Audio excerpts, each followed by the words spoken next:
Hello everyone, this is Jabril, the owner of All White Teeth here in Atlanta, Georgia. And this is my teeth whitening specialist first month wrap-up video. So if you don't know, I was laid off from my full-time IT job during the middle of February, on the 17th of February. And because I had already been working and building this office part-time, I was taking appointments after 5 o'clock and I was taking appointments on the weekend as well. The obvious thing for me to do was to ramp up business here in a full-time capacity. And so, that's what I did. Now, one of the advantages that I had in doing so is because I had already been building business by running digital ads. I do have a background in running digital ads. I have an agency, a digital marketing agency called Beauty Biz Support, where I have been running ads for other service-based beauty businesses already.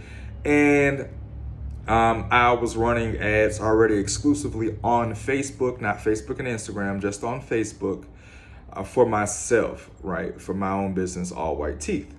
So that's what I was doing. So because of the fact that I was already taking in business already, it wasn't a large amount of business because I didn't have availability during, normal weekday hours. But in getting laid off, I was able to open up my schedule more. And because of that, I spent about $1,000 on Facebook in March, and that turned into 185 leads. So what does a lead look like? Well, when I run an ad on Facebook, it's a video of myself, actually with my brother as well, and I talk about teeth whitening, and it has all of the different points, and it has urgency, it has a call to action, it has a discount, it has all of these points that you would normally include in an ad anyway.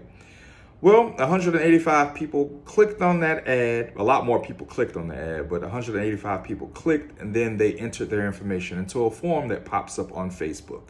So that information is sent over to my system, my CRM, and then I would text them and call them, or the system does that automatically from there.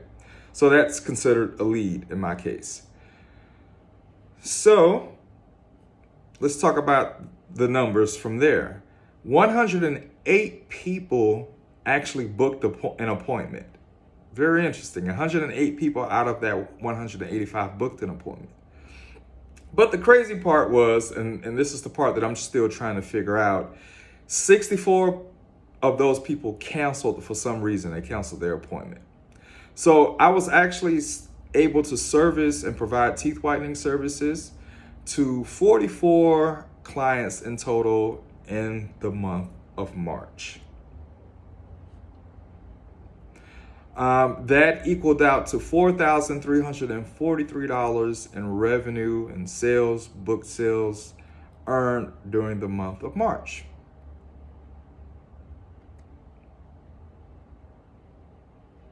So let's talk about cancellations. There's so many reasons why people canceled. A lot of them were job related. They had to go into work, or for whatever reason they were held off late from work at work, and so they had to miss their appointment. A lot of them were no-shows. I mean, they booked an appointment. They saw the ad, they booked the time, they booked the date, and they just didn't show up for their appointment, even though the system sends out a text message 48 hours beforehand, 24 hours beforehand, 1 hour before their appointment. They just still, for whatever reason. Now, most of these leads that turned into bookings, they weren't required to pay a deposit. And that was one of the reasons I just wanted to bring in as many bookings as possible. Now, on the downside, because of that, a lot of people canceled.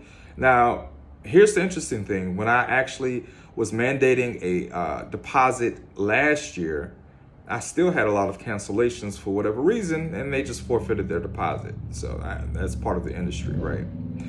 A lot of it was just various reasons as well. I mean, various reasons. I've had people say that, hey, I have to, go to the hospital, or, I had to watch the kids. It was just so many different reasons. The unfortunate part is is a lot of those people who I was able to rebook still canceled for whatever various reasons. Again, life happens and these things come up, right? So let's talk about the deposit thing. To collect the deposit or not to collect the deposit.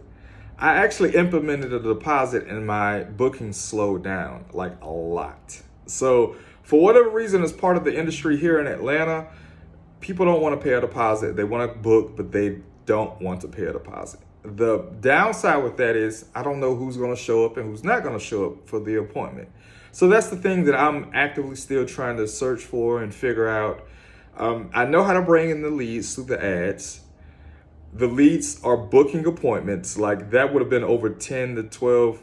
I'm charging variable amounts for depending on how many, minutes of whitening time each person has. So that ranges between 100 and 135. And so, for 108 booked appointments, that should have been between $10,000 to $12,000, $10,000 to $11,000 in sales, right? That's if everyone actually showed up. But it wasn't. It was a lot less. And whether a deposit would have impacted that or not, one of the things that my philosophy around a deposit at this point in time right now, I wasn't overbooked, so it wasn't necessarily knocking other appointments, especially considering the fact that I have one bed here and have another bed right here. I have two beds, so it wasn't necessarily a situation where booked appointments were knocking that person or another person. It was more so frustrating on my end because I had other things to do, and it was taking up my time where I could go run errands and things like that.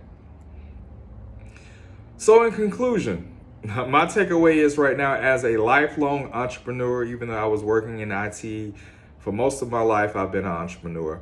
Entrepreneurship and running a business is hard, and these solutions take time, and they'll work itself out. So that's my month in review for my first month as a full-time teeth whitening specialist. Thanks for watching.